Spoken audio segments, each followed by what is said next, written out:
verses, he can change his mind and take his wife back.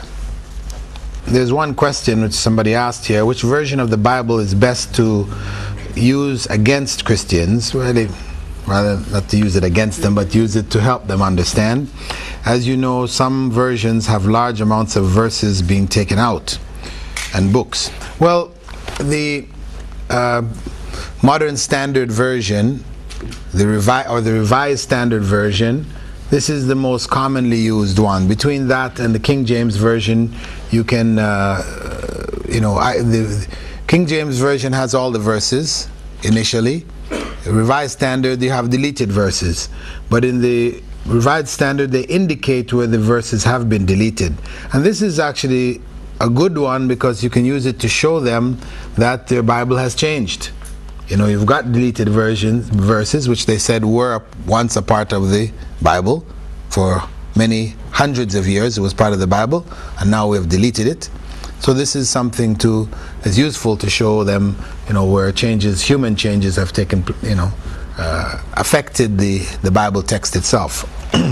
Tfadali. Actually, this question about Christianity, I wasn't here yesterday, but I've been here addressing the issue yesterday. I wanted to know about, specifically from my own experience. I was a Christian before and I reverted to Islam. My mother is a Christian and I would like her to convert to Islam, but I find it very hard. The hardest thing is not that she knows that the Bible's been changed since the beginning. And many Christians are aware of this, and many Christians are aware there's lots of different versions of the Bible as well. So that's not the main problem with her. The main problem is that a lot of times she's prayed and her prayers have been answered. And I've prayed as a Christian and my prayers were actually answered, even though I believe fully and totally in Islam now. Also, she had visions which she believes helped her. When my father was very ill, she saw that he was extremely ill when she couldn't have known otherwise. And she prayed to Jesus and believed that Jesus helped her and that my father actually got a lot better. And it's very hard to convince her of Islam when she believes that Jesus has helped her in this way, and I wanted to know what sort of arguments or what I can tell her in response to that. Okay, this point is a point which we looked at earlier, that where a Christian says, I believe in Jesus because of the fact that my prayers were answered. I know it's the truth, Christianity is the truth because it has worked for me. Well, we can just give them the example of others. A person, a Hindu who believes in Hinduism, he has his own personal god, Ganesh, the elephant head god, who he prays to, and his prayers are answered. Because surely, if Hindus prayed to their idols and their prayers were not answered, do you think they would continue to pray to their idols? Obviously, prayers are being answered. So we have to ask her, as a Christian, do you think that it is the elephant head god, Ganesh, who is answering those people's prayers? So what is she going to say? She's going to say yes? No. She will say, it must have been God. So then you say to her, that's the same thing. You're praying to Jesus, prayers are being answered, but that doesn't mean necessarily it is Jesus who answered it, any more than Ganesh answered the prayer of the Hindu. Just to ask him, what about visions? A lot of Christians believe they've seen visions.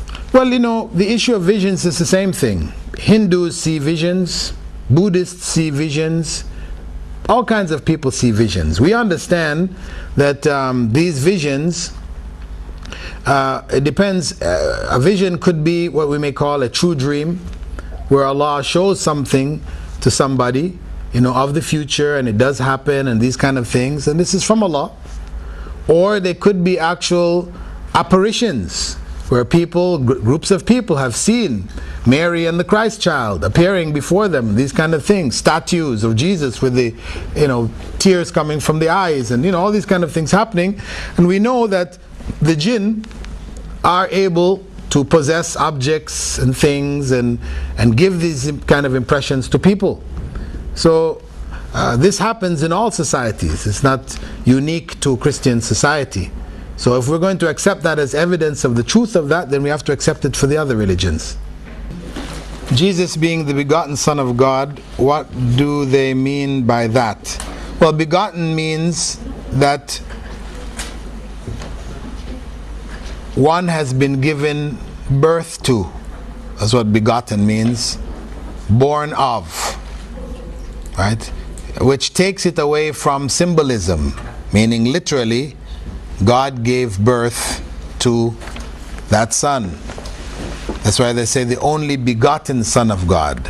Son of God, they say, okay, yes, God referred to many. Adam is the Son of God, and a number of others. But begotten Son, they restrict it to Jesus. However, even the term begotten has been used in the Old Testament with regards to others besides Jesus.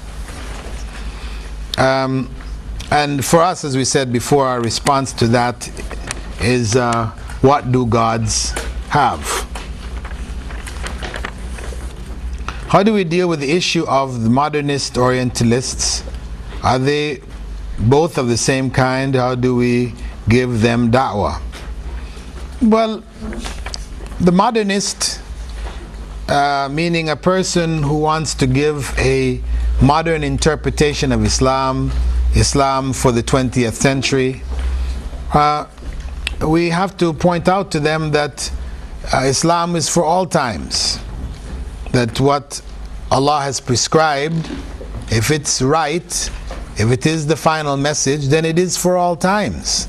This is what makes Islam unique. If it is about changing and modifying Islam, then what's the difference between Islam and Hinduism and the other isms that are constantly modifying themselves? Right? So it loses its uniqueness if we will modernize Islam. It loses its uniqueness. It loses its divine purity. It is now becoming defiled, because once human beings step in and start to make changes, then they're making changes according to their own interpretations, which are limited and will make mistakes. So they're introducing mistakes into the system of Islam. Hadith, all my ummah will be forgiven except those who speak about their sins. What about somebody who is giving da'wah and talking about their previous life prior to Islam? They mention, I used to drink and fornicate, etc. Is this included in this? Well,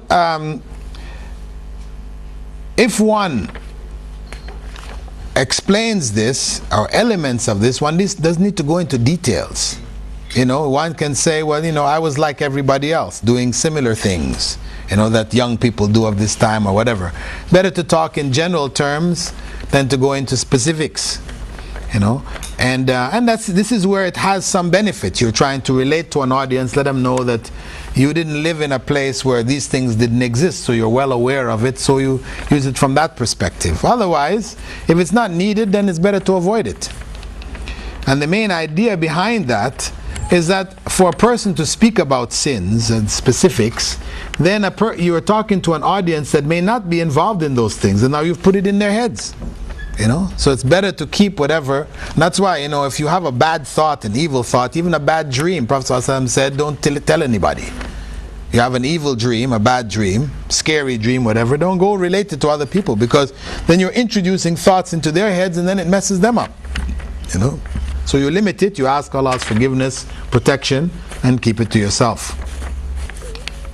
A revert sister finding it hard to practice Islam, is it okay for her to carry out the fard obligations and not the sunnah? Yes. The fard obligation, the fard, which is the obligation, this is what is required of her. The sunnah is additional. So that's what we're encouraged to do. That's additional reward.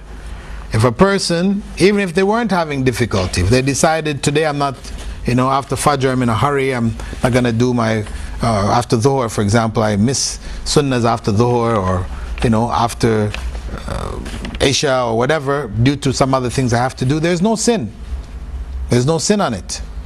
People sometimes mistakenly teach that, for example, Isha is like 17 rakat or something like this, so people are learning, the prayer as being, but really Isha is 4 rakat. That's what Isha is. All of the others are voluntary prayers which you may do for additional reward, Or if you didn't do it, there's no sin against you. Isha is 4 rakat. Maghrib is 3. Asr is 4. Dhuhr is 4. And Fajr is 2. That's the bottom line. And we know a man came to the Prophet ﷺ and asked him, what is on me? The Prophet ﷺ said, you have 5 prayers in a day. And if you wish, you can do additional prayers. And the man said, no, I'll just deal with the 5 in the day. Then he went on to say to him, then you have the fasting of Ramadan. And if you wish to do, the man said, okay, I'll deal with the fasting of Ramadan. He went on through the different fard requirements. And each time the Prophet ﷺ began to express a sunnah, the man stopped him. And then at the end of it, the man said, okay, that's it? He said, yes. He said, I'll do no more and no less. And then he left. As he was turning away, the Prophet ﷺ turned to the other companions and said, he will enter paradise if he's truthful. He will enter paradise if he's truthful. So it means that if you do the basic fard requirements, then that is a guarantee. Doing it, of course, sincerely with all the other issues concerning it, that is a guarantee for paradise. That is the basic requirement. So, Dawah in Africa, where there is a lot of culture mixed in with religion. I mean, this is not Africa, this is Asia, this is everywhere in the world today for Muslims. Chechnya, Bosnia, Muslims all over the world have their Islam mixed up with culture, so much so that people are hardly able to distinguish what is culture and what is Islam. What do we do in those circumstances? We have to try to bring people back to the Quran and the Sunnah. Get them to go back and to read and to understand the deen from the Quran and the Sunnah. If we get them to learn the deen from those sources, then that will give them a foundation to correct up the cultural baggage which they have inherited and which is blocking them from implementing certain aspects of Islam. Okay, question, what is the ruling about music in Islam? Actually, this is in the book, one of the topics that we should have covered but we didn't have time to. I'll just say briefly that the basic ruling on music in Islam is that it is halal. Basic ruling on music in Islam is it is halal. But certain types of music are haram. Unfortunately, that type of music which is haram is the most popular music today. You see, this is where people get this idea, Islam is forbidding everything. Everything we like to do is haram. Well, actually, the majority of things are halal. And the things which are forbidden are few. This is very important when people bring this thing to us, say, everything is haram for you guys. No. Everything is halal for us, except for a few things. It's the issue of, as they say, looking at the glass as being half empty or half full. Right? For us, the vast majority of things are halal. For every haram thing, there are thousands of halal things. But what happens is that shaitan has made the haram things the things that people feel I have to do. My life is incomplete without doing this haram. Right? It becomes the most attractive, the most pleasurable, the whatever. It seems like that's where all the fun is, in the haram. Reality is that the halal is huge and there's way more fun there. But we have just been indoctrinated. We have been brainwashed by the media, the society, that this is where the fun is. So,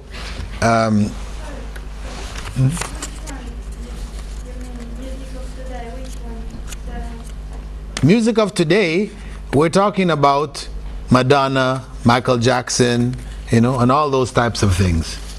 All those, the common music, even classical music, Bach, Beethoven. People say, oh, but Bach, Beethoven, we can understand Madonna and Michael Jackson, but Bach, Beethoven, this is very, but hey, Bach, Beethoven was the rock music of the 15th century.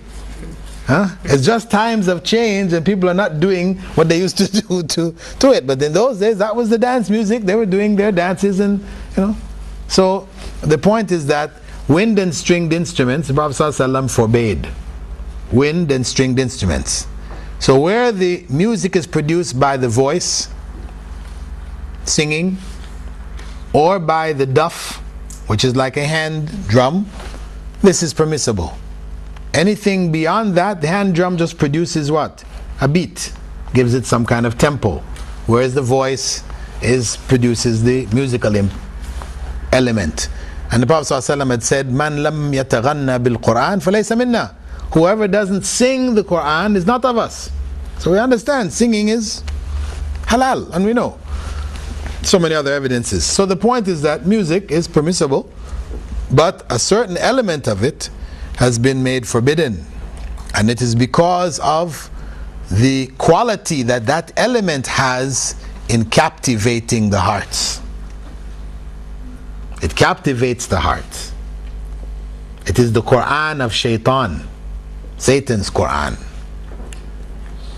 And when it captivates the heart, then it blocks that element, that part of the heart, from accepting the Quran of Allah.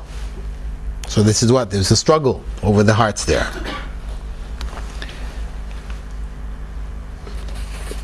Can a woman travel to another country without a mahram in order to do aid work or voluntary work in the service of Islam, i.e. da'wah to women or to teach Quran to children, etc.?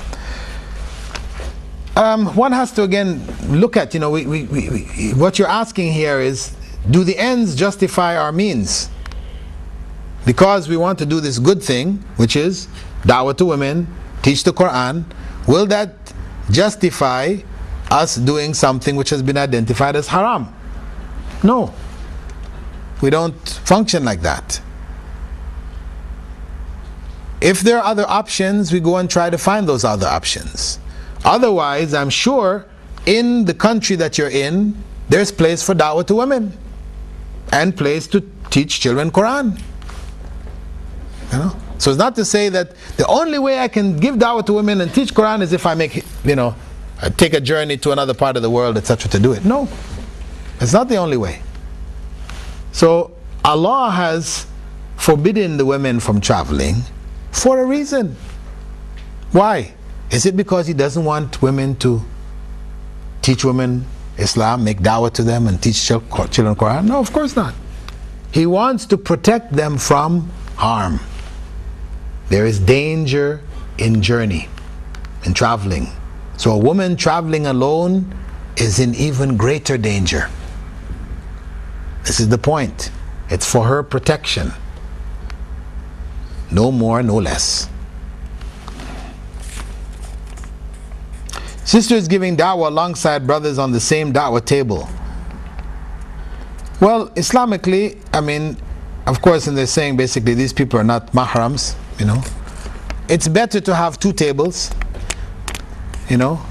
two tables, one for brothers and one for sisters. So if women come, then the brothers can direct them over to the sisters, and if brothers come to the sisters, they direct them over to the brothers.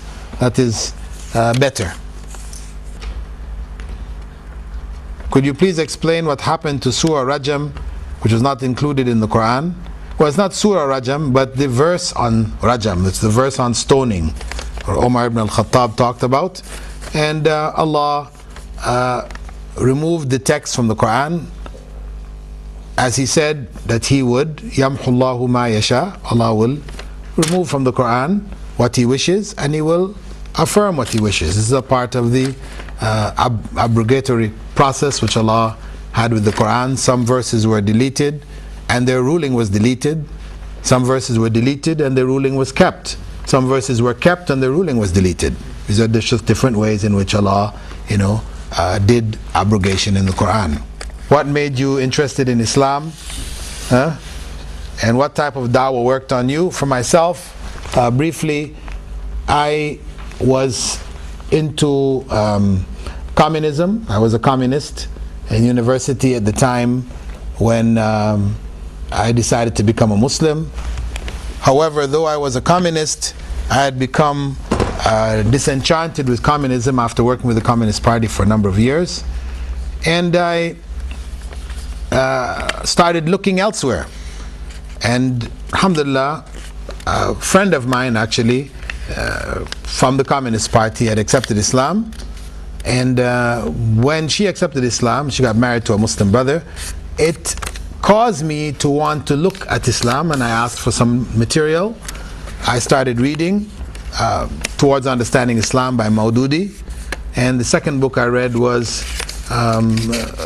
Islam, the Misunderstood Religion by Muhammad Qutb, and that book convinced me from a political level that Islam was the right way. You know, it was a comparative study of Islam, communism, Christianity, socialism, etc. And from looking at that comparison, I was convinced that Islam had the answers. All the good that was in communism, all the good that was in Christianity, etc., etc., it was there in Islam. But belief in God for me took some time after that, because after having lived 4 years, 5 years denying God's existence, you don't just turn around one day like flipping a switch and all of a sudden you believe in God again. You know, so it took me some time of reflection, and Allah gave me some personal signs in my life that He existed, and following that, then I accepted Islam. And people had been telling me different little things about Islam. I'd run into people at different occasions, but for me, as I said, that particular book, Towards Understanding Islam, was a good presentation, but what convinced me was the Islam, the Misunderstood Religion.